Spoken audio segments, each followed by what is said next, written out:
Hello बच्चों, let's read the given question. The question says the parameter that remains the same for molecule of all gas at the given temperature is option A mass, option B speed, option C kinetic energy, option D momentum.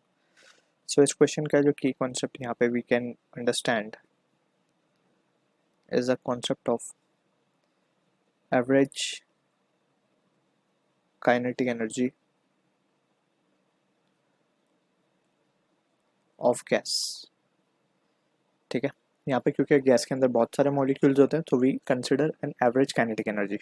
ठीक है, अब यहाँ पे we have already studied, अगर हम बात करें कि कौन सा पैरामीटर कांस्टेंट रहता है at a given temperature for all the gases बोला है. अब गैसेस की अगर हम बात करें तो बहुत सारी गैसेस अलग अलग हो सकती हैं. नाइट्रोजन हो सकता है, ऑक्सीजन हो सकता है, हीलियम हो सकता है, अलग अलग गैसेस हो सकती हैं.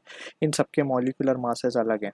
नाइट्रोजन का अगर हम बोले तो लेट्स से 14 है, ऑक्सीजन का 16 है, and so on so fourth. ठीक है, तो इस केस में गैस मासेस तो कांस्टेंट नहीं हो सकते.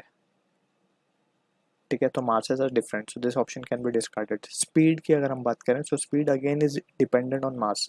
आरएमएस स्पीड की अगर हम बात करें तो इट इज √3 RT/m.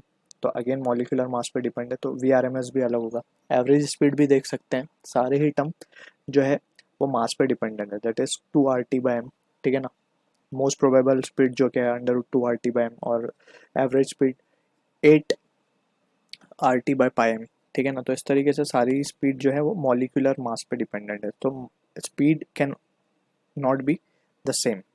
ठीक है, तो ये भी डिस्कार्ड किया जा सकता है. Momentum is the product of mass and speed. अब स्पीड भी अलग है, मास भी अलग अलग है, तो momentum is the product of mass and velocity, so it can again be varied.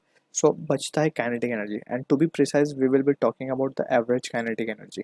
ठीक है, एवरेज काइनेटिक एनर्जी का जो expression we have studied for one molecule of a gas, क्या पढ़ा हमने? 3/2 kT.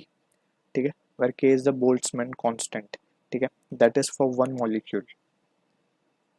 1 मोल के लिए अगर हम बात करेंगे so it will be just 3/2 RT. अभी हम यहाँ पे देख सकते हैं बोल्ट्जमैन कांस्टेंट है के 3/2 इज कांस्टेंट. टेम्परेचर भी constant for all gas. It is following that के kinetic energy and precisely average kinetic energy is constant. So option C will be the correct answer for this. So I hope you understood the solution. All the best.